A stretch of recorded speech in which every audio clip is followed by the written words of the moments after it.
This is Matthew Robert Payne, and this is a video called Jesus Walked Away from Revivals. So,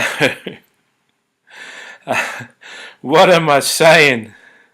Is that true? Jesus walked away from revivals. So how could I possibly think that? Well, I have a passage out of the Bible here, and it's going to be our text. And so it's Mark chapter 1 verse 32 to 39.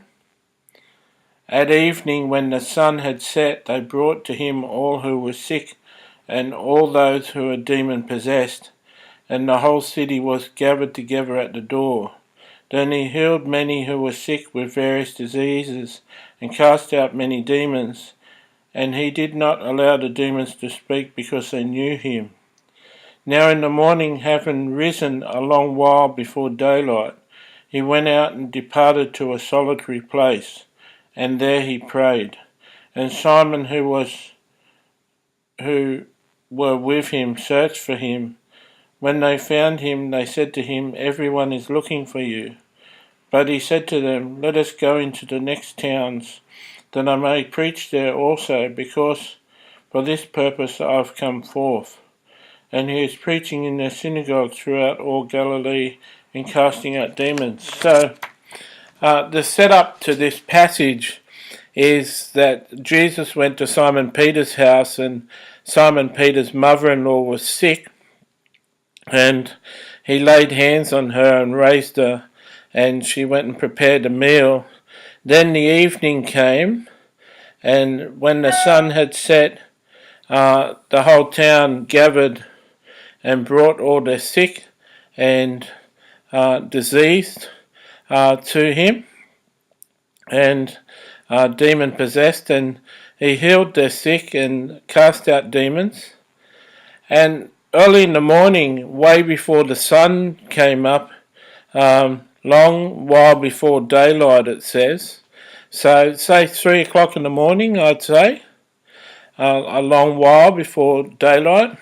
He got up and he prayed, and then he had downloads from the Father, and Jesus didn't pray one-way prayers like Christians so often pray one-way prayers. They just go da-da-da-da-da to God, but they don't listen to God. Well, Jesus' prayers were two-way prayers.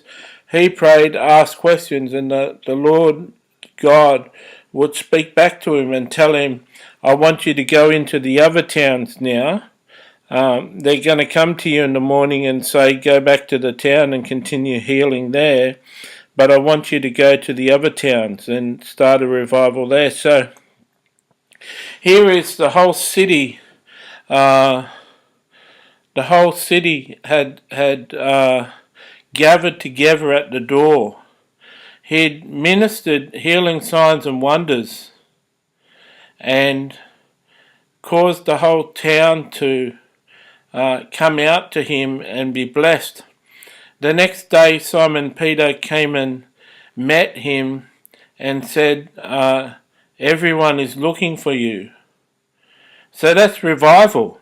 He'd started a whole town on fire, and everyone was looking for him. So Jesus left the revival and went to another town and started another one. Went to another town and started another one. So we can see later in Jesus' ministry why there was whole crowds following him, because he was a miracle worker and he was an amazing teacher.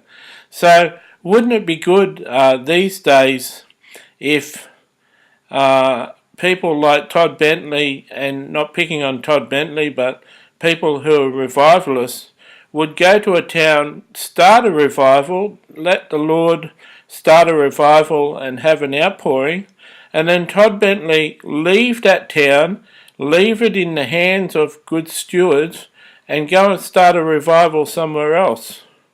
Wouldn't that be wonderful? Wouldn't that be a real model? Imagine being someone who has started a revival and stewarding a revival. Imagine having the faith and the courage to go somewhere else.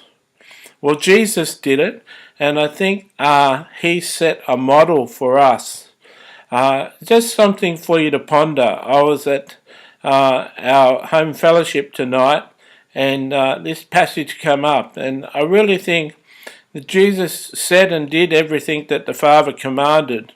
And it's really interesting that Jesus had a whole town where the whole town was looking for him, and they weren't looking to stone him. There was a whole town looking for him to do further miracles, and Jesus left the town behind. He left the scene of a revival and went on to minister in other towns. I hope this has encouraged you. If you liked this video, go down below and comment. God bless. See ya.